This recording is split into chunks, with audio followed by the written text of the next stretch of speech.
దేవుడి స్తోత్రం. మీ అందరికి వందనాలు. దేవుని మాట్లాడిందాం.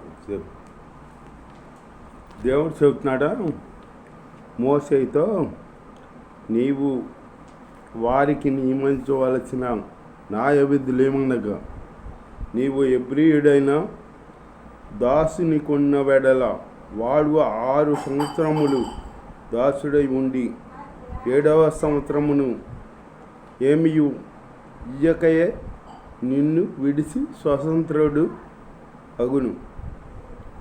6 సంవత్సరాలు దాసుడు అయి ఉండొచ్చు. నీ దాసుడు ఎబ్రీ దాసుని కొన్నావు అనుకో, 6 సంవత్సరాలు దాసుడిగా ఉంటాడు. 7వ సంవత్సరాన్ని విడుదల అతనికి. ఇక విడుదల నీ దగ్గర నుంచి వెళ్ళిపోవచ్చు. 7వ సంవత్సరాన్ని మనకి విడుదల అన్నమాట.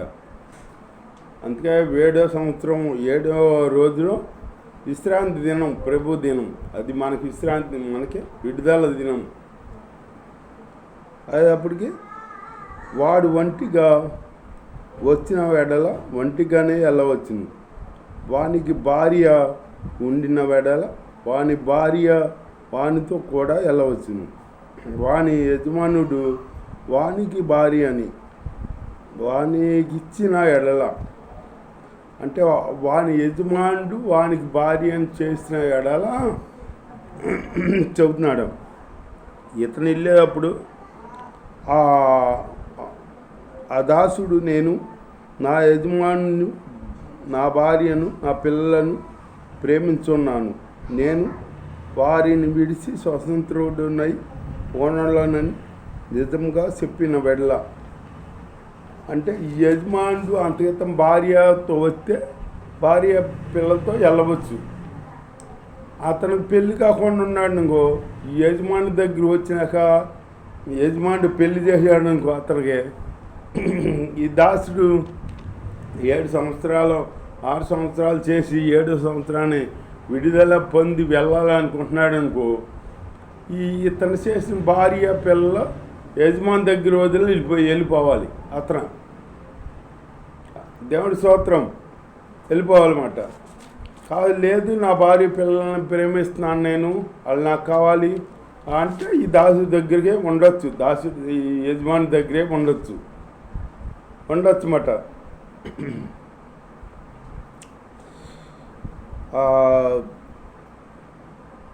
యజమానుడు తలుపు నర్దకైనను ద్వారబంధమునైనను వాడిని తోడుకొని పోయి వాడిని చెవిని కుదురుతో గుచ్చవలేను. అంటే చెవు గుచ్చుతారు కదా, చెవులకు అయ్యి పెట్టుకుంటే గుచ్చుతారు కదా, అట్లా గుచ్చాలంట. తర్వాత వాడు నిరంతరము వానికి దాసుడై ఉండును. నిరంతరము దాసుడై ఉంటాడంతే, సొంత మనిషి అయిపోతాడు. ఒకడు తన కుమార్తెను దాసిగా అమ్మిన వెడల దాసులైన పురుషులు వెళ్ళిపోయినట్లు అది వెళ్ళకూడదు. దాసులైన పురుషులు వెళ్ళిపోయినట్టు ఆవిడ వెళ్ళకూడదంట. ఆడావిడిని దాసిగా కొనుక్కుంటే ఆడావిడి పురుషులు వెళ్ళినట్టు వెళ్ళకూడదంట. ఆ ప్రకారము చేసుకుని యజమాని దృష్టికి అది ఇష్టురాలు కాని ఎడల అది విడిపింపబడినట్లు అవకాశము ఇవ్వలేను. దాన్ని వంచినందున అన్యజనులకు దాన్ని అమ్ముటకు వానికి అధికారం లేదు. తన కుమారునికి తన ప్రదానం చేసిన ఎడల కుమార్తెల విషయమై న్యాయమును బట్టి దాన్ని ఎడల జరిపింపలేను. అంటే న్యాయంని బట్టి ఆవిడకి జరగాలి, ఆ దాసికి జరిపింపలేను. ఆ కుమారుడు వేరొక దాన్ని చేసుకున్న ఎడల మొదటి దానికి ఆహారము, వస్త్రము, సంసార ధర్మము తక్కువ చేయకూడదు. ఈ 3 దానికి తక్కువ చేసిన ఎడల అది ఏమీ ఇయ్యక స్వతంత్రాలు అయిపోవును. ఏమి ఇయ్యకుండానే స్వతంత్రాలు అయిపోద్దంట. మొదట ఒక యజమానుడు ఒక అబ్బాయికి పెళ్లి చేశాడు అనుకో, అతను మళ్ళీ తర్వాత రెండో భార్య చేసుకున్నాడు అనుకో, చేసుకున్న ఈ మొదటి భార్యకి అన్నీ పెట్టాలి, భోజనం పెట్టాలి, వస్త్రాలు ఇవ్వాలి, సంసార ధర్మం అన్నీ చెయ్యాలన్నమాట. చేయని ఎడల ఆవిడ స్వతంత్రాలు అయిపోద్దా, అతని మీద అధికారి అయిపోద్ది మాట. ఆ ఇంట్లో స్వతంత్రాలు అయిపోద్ది అయిపోద్దన్నమాట.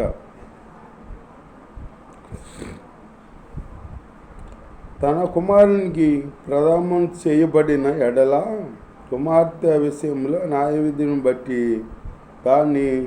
దాని ఎడల జరిగింపవలేను. ఆ కుమారుడు వేరొక దాన్ని చేసుకున్న వెడల మొదటి దానికి ఆహారము, వస్త్రములు, సంసార ధర్మము తక్కువ చేయకూడదు. ఈ మూడు దానికి కలగజేయని ఎడల అది ఏమి ఇయ్యక స్వతంత్రాలు అయిపోవును. నరుని సావగొట్టిన వానికి నిశ్చయముగా మరణశిక్ష విధింపబడేను. నరుని సావగొట్టిన వారికి నిశ్చయంగా మరణశిక్ష విధింపవలేనంట. అయితే వాడు చంపవలేనని పొంచి ఉండకయే దైవికంగా వాని చేత హత్య జరిగిన వెడ్ల వాడు పారిపోగల ఒక స్థలము నీకు నియమించేదను. అయితే ఒకడు తన పొరుగువాని మీద దౌర్జన్యంగా వచ్చి కపటముగా లేసిన వెడ్ల వాడు నా బలిపీఠము ఆశ్రయించినను వాడిని లాగి చంపవలేదు. వాడు మనిషిని చంపాలని ఉద్దేశించుకోండి, ఒకటిని పొరపాటుని తగిలి చనిపోయాడు అనుకో, అతనికే పారిపోయి ఒక స్థానంలో ఉంటాకి దేవుడు అవకాశిస్తున్నాడు. అతన్ని చంపాలని పక్కబట్టి చంపాడు అనుకో, అతని కాడ పారిపోయి ఆ స్థలంలో దక్కున్నాడు అనుకో, అతను వీళ్ళు వచ్చి లాగి చంపేయచ్చు అని చెబుతున్నాడు దేవుని మాట. దేవుడి స్తోత్రం. హల్లెలూయా.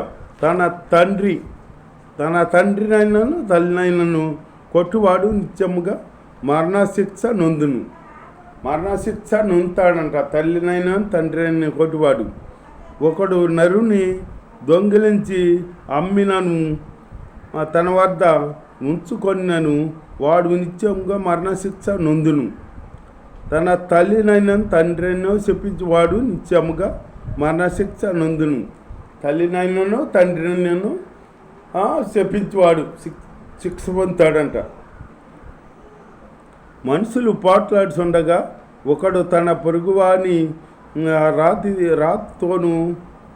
రాతితోనైనను పిడికిడితోనైనను గుద్దుట వలన వాడు సావక మంచము మీద పడి ఉండి తన తరువాత లేచి తన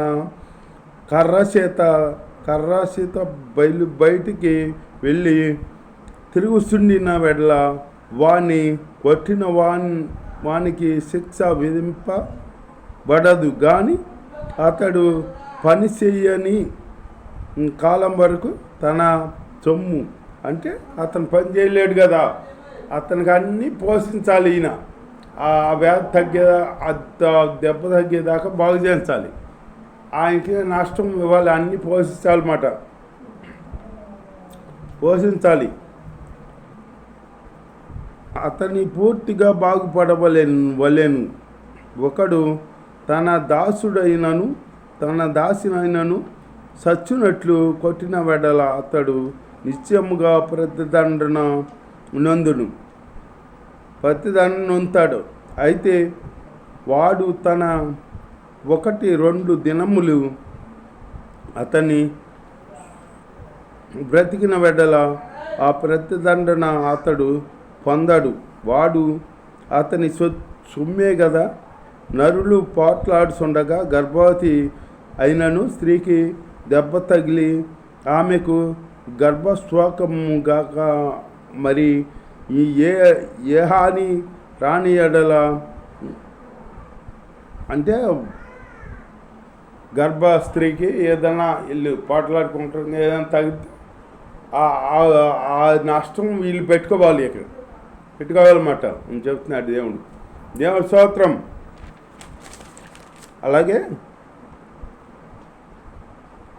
ఒకడు తన దాసుని కన్యనైనను తన దాసి కన్యనైనను పోగొట్టిన మెడల కన్నునైనను, ఒకడు తన దాసుడు కన్యనైనను పోగొట్టిన కన్ను పోగొట్టిన బెడల వాడు తన దాసుని పొల్లైనను తన దాసి పొల్లైనను ఓడగొట్టిన బెడల ఆ పంటి నిమిత్తము వారిని స్వతంత్రంగా పోవాలేను. అంటే ఎద్దు పురుషున అయినను స్త్రీనైనను పొడిసిన బెడల నిత్యముగా రాళ్లతో ఆ ఎద్దును సావగొట్టవలేను. దాన్ని మాంసము తినకూడదు, మాంసం కాడ తినకూడదు అంట.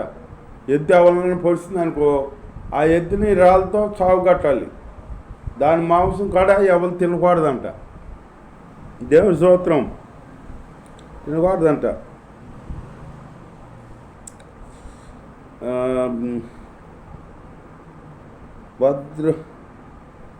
ఆ ఎద్దు అంతకుముందు పొడుస్తున్నది అని దాని యజమానికి తెలవబడినను.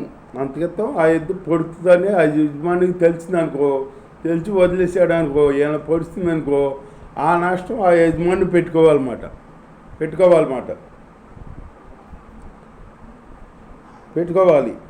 ఆ ఎద్దు దాసినైనను పొడిసిన బెడల వారి యజమానికి 30 తులముల వెండి చెల్లింపవలెను, మరియు ఆ ఎద్దును రాళ్లతో సావగొట్టవలెను. ఒకడు గోతి మీద కప్పు తీసిన ఎడల, లేక ఒకడు గొయ్యి తవ్వి దాన్ని కప్పకపోవటం వలన దానిలో ఎద్దు కానీ గాడిద కానీ పడిన వెడల ఆ గోతి యజమానుడు ఈ నష్టం పెట్టుకోవాలన్నమాట. ఆ గోతి యజమానుడు నష్టం పెట్టుకోవాలి. ఇవన్నీ ఎవరు పాటిస్తున్నారు? ఇప్పుడే పాటిస్తున్నారు కదా. ఇప్పుడేంటి అంతా దౌర్జన్యం వచ్చేసిందన్నమాట. దేవుడు చెబుతున్నాడా, అన్యాయంగా ఒకరిని కొట్టకూడదు. అన్యాయంగా ఒకరిని కొట్టావా ఆ నష్టం ఆయనకి తగ్గేదాకా బాగు చేయించాలి. ఆయనకి అన్నీ ఇవ్వాలి, మళ్ళీ నష్టపరిహారం ఇవ్వాలి అని చెబుతున్నాడు దేవుడు. అట్లా ఇప్పుడుందా? లేదు. దౌర్జన్యం, ఏదైనా దౌర్జన్యానికి వచ్చేస్తున్నారు. అందుకే ఈ మరణాలు వచ్చేది. మరణాలు ఎందుకు వస్తున్నాయే? దేవుడు చెబుతున్నాడు, నరుణ్ణి యథార్థవంతుడిగా పుట్టించాడంట దేవుడు. నరుడు ఇవన్నీ కలగజేసుకుని దౌర్జన్యాలు, తప్పులు, పాపాలు చేసి ఆయుస్సు తగ్గించుకుంటున్నాడంట. అందుకే అది దేవుడు ఆజ్ఞ పాటించకుండా నరులు ఇట్లా జీవిస్తున్నారన్నమాట.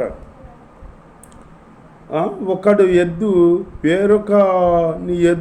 చచ్చినట్లు పొడిసిన ఎడల, ఒకని ఎద్దు వేరొక ఎద్దుని పొడిచిన ఎడల అది చచ్చిపోయింది అనుకో, ఈ బతుకున్న ఎద్దు యజమానుడు దాని నష్టం పెట్టుకోవాలి.